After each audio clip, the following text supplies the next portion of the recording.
Halo, apa kabar? Jadi bisa dibilang, vampire atau vampir merupakan salah satu tema mitos atau dongeng yang cukup banyak digunakan referensinya. Terutama salah satunya ya untuk film. Dan kali ini ada film yang judulnya The Invitation. Sebenarnya ini masuk sebagai film horor ya. Dan aku kira film ini itu nggak akan ngasih tahu tema vampirnya dan akan dikasih tahu di akhir-akhir. Dan sebagai bagian yang mengejutkan gitu aku kira. Tapi ternyata enggak ya. Karena aku nonton trailernya dan langsung dikasih tahu tentang apa aja yang akan terjadi. Dan bahkan dari trailer aja mungkin kita sudah bisa tahu apa aja ceritanya secara garis besar. Jadi beruntunglah kamu-kamu yang belum nonton trailernya sama sekali. Karena kalau misalnya sudah nonton trailer, sudah pasti akan kena spoiler, gitu kan? Nah, jadi mungkin kita ambil aja sedikit dari inti ceritanya. Intinya adalah mengenai seorang perempuan lebih tepatnya, bernama Evie, diperankan oleh Natalie Emmanuel yang baru saja kehilangan ibunya. Dan singkat cerita, karena dia merasa kesepian, dia akhirnya mencari kerabat terdekatnya dengan menggunakan tes DNA. Sehingga dia itu tahu silsilah keluarganya itu gimana gitu kan. Kemudian akhirnya ketemu dan berujung diajak oleh sepupunya tersebut untuk mendatangi pernikahan saudara mereka di negara Inggris. Nah, sebenarnya dari segi plot ceritanya sih menurutku cukup menarik ya. Dan dari segi tema secara keseluruhan, aku juga cukup suka. Karena aku pribadi juga emang ada kecenderungan untuk tertarik dengan hal-hal yang terkait dengan vampir ya. Ya, agak aneh sih, tapi ya gitulah. Tapi intinya, harusnya aspek tersebut menurutku sudah cukup berpengaruh untuk membuat orang-orang itu supaya tertarik untuk nonton. Walaupun memang, tema aja emang nggak cukup ya. Karena kalau misalnya secara cerita itu bagus, tapi eksekusinya juga kurang ya, jadi nggak menarik juga gitu kan. Apalagi kalau ceritanya emang nggak menarik dari awal. Ya makin nggak ada alasan untuk nonton gitu kan. Tapi seperti yang tadi aku bilang, mungkin salah satu alasannya karena tema, tapi aku juga ragu, karena kalau misalnya kamu nggak nonton trailernya, harusnya sih kamu nggak tahu juga ya temanya itu tentang apa gitu kan. Pertama-tama, aku banyak sekali mempertanyakan keputusan karakternya, karakter Evie misalnya, kenapa dia itu harus sampai mengiyakan untuk melakukan tes DNA? Apakah karena kesepian? Aku rasa enggak, karena kesannya juga nggak begitu ya. Dia itu juga punya teman yang sepanjang film itu diperlihatkan kalau temannya itu sangat, sangat, sangat, dan sangat peduli sama si Evie ini. Tidak ada kesan gak cocok juga di antara mereka. Setidaknya tidak ada diperlihatkan seperti itu. Dan secara kehidupan juga harusnya baik-baik aja ya. Karena pekerjaannya juga kayaknya cukup menjanjikan. Karena ada juga di satu adegan yang bilang kalau misalnya pekerjaan dia itu adalah pekerjaan yang diinginkan oleh banyak perempuan. Kecuali kalau ternyata dia itu nggak bahagia. Karena kan dia itu juga belum berhasil dalam mengejar mimpinya untuk menjadi seorang seniman keramik ya. Mungkin jadinya lebih masuk akal untuk mendingan nyari saudara. Saudaranya kaya banget lagi gitu ya. Walaupun tetap aneh menurutku. Karena kan tidak ada jaminan juga dengan ketemu saudara terus kehidupannya jadi lebih baik gitu kan. Bahkan untuk sampai mengiyakan ajakan ke negara lain untuk menghadiri pernikahan kerabat yang nggak kenal juga itu siapa gitu kan. Baru pertama kali ketemu lagi sama si saudara jauh, si sepupunya ini. Ya benar kata temennya, jangan-jangan itu human trafficking. Dijual, ya malah mati gitu kan. Ya aneh gitu ya menurutku ya. Dan ternyata kan bener ya. Walaupun nggak sampai mati, tapi kan ujung-ujungnya juga kehidupannya jadi kacau ya. Orang udah hidup bener-bener, ya malah jadi hancur gitu kan.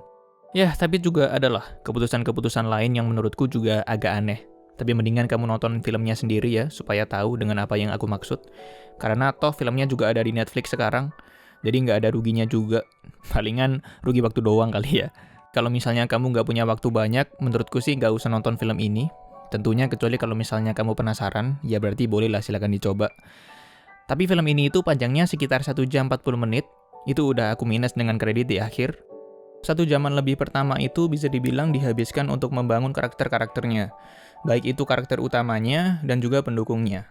Tipe film yang istilahnya itu slow burn lah. Lamban di awal, tapi seharusnya ngebayar di akhir-akhir.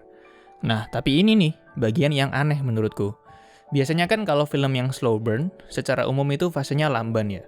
Tapi di film ini itu justru terasa cepet banget. Mungkin lebih tepatnya bukan secara ritme film ya, tapi lebih kepada fase ceritanya, yang kerasanya itu kayak 1-5 adegan, udah ganti latar, 1-5 adegan lagi, udah ganti ke latar yang lain lagi. Jadi rasanya itu ceritanya nyambung, tapi lompat-lompat juga. Kayak kerasa hampa gitu, dan nggak puas juga dengan penggambaran dunianya secara keseluruhan.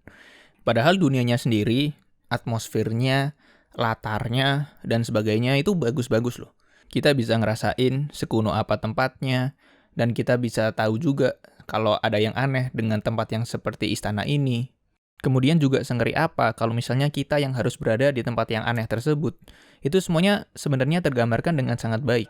Dan dengan latar tempat yang mengerikan, sudah pasti dong ada jump scare, ya kan? Orang namanya juga film horor. Tapi sayangnya, jump scare-nya itu tidak ada yang ngagetin sama sekali. Menurutku masalahnya adalah karena terlalu mudah ditebak. Apalagi kalau misalnya kamu sering banget nonton film horor, sudah pasti tidak ada kagetnya sama sekali. Mereka juga kebanyakan ngagetin pakai audio doang, jadi lebih mengandalkan suara. Karena kalau dari segi adegannya sendiri dan dari segi visual, itu sebenarnya nggak terlalu ngagetin. Kemudian dari segi horornya, sebenarnya film ini juga ngasih momen-momen tegang. Kayak misalnya dengan karakternya masuk ke bagian-bagian yang kita tahu, kalau sebenarnya itu nggak boleh dimasukin.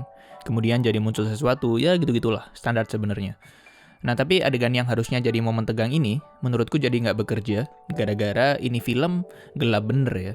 Aku hampir sering banget nggak tahu apa yang muncul di adegan tersebut gitu.